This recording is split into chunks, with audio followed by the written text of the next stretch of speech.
Mukunda jewellers వారి Purvi golden diamonds November 1న KPHP లో ఘనంగా ప్రారంభం. ఓపెనింగ్ ఆఫర్ గా ప్రతి 3 లక్షల కొనుగోలుకు ఒక బంగారు నాణెం ఉచితంగా పొందండి.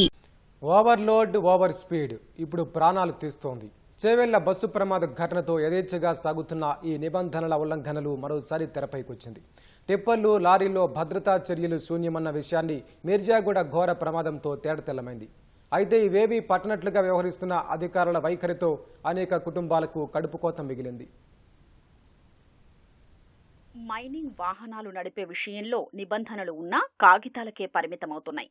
వాటిని పాటించాల్సిన యజమానులు, డ్రైవర్లు నిర్లక్ష్యంగా వ్యవహరిస్తుంటే అధికార యంత్రాంగంలోని కొందరు షరా మామూలుగా చూసి చూడనట్లు ఉంటున్నారు.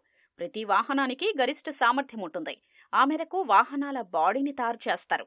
కానీ బండరాళ్లు, ఇసుక, ఐరన్ ఓర్ వంటి ఖనిజాల్ని రవాణా చేసే లారీలు, టిప్పర్లలో ఆ తరువాత మార్పులు చేస్తున్నారు. ఎక్కువ బరువు తీసుకెళ్లేందుకు 1-2 ఫీట్ల ఎత్తు పెంచుతున్నారు. ఈ క్రమంలో అధిక వేగంతో వెళ్లేటప్పుడు అదుపు తప్పుతున్నాయి. ప్రమాదాల నియంత్రణకు జరిమానాల్ని పెంచే వెసులుబాటును కేంద్రం రాష్ట్రాలకు కల్పించింది.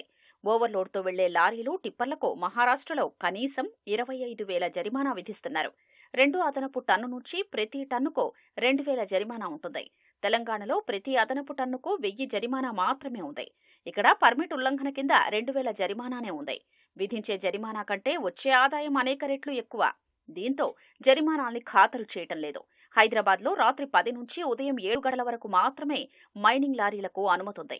కానీ 24 గంటలు వేగంగా తిరుగుతూ బెంబెలెత్తిస్తున్నాయి. హైదరాబాద్ చుట్టుపక్కల జిల్లాలు సహా రాష్ట్రంలోని వివిధ గనులు, క్రషర్ల నుంచి ఖనిజాల్ని రవాణా చేసే వాహనాలు ఓవర్లోడ్తో వెళుతున్నాయి. ఉదాహరణకు 10 టైర్ల లారీ, టిప్పర్ 24 నుంచి 25 టన్నుల లోడ్తో వెళ్లాలి. అంటే మొత్తం బరువు 34 నుంచి 35 టన్నులు.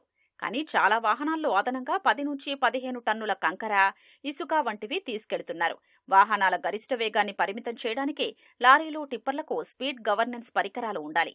కానీ సుమారు 50% వాహనాలకు ఈ పరికరాలుండవు. ఎక్కువ ట్రిప్పులతో అధిక ఆదాయం పొందాలని వేగంగా నడుపుతూ ప్రమాదాలకు కారణమవుతున్నారు.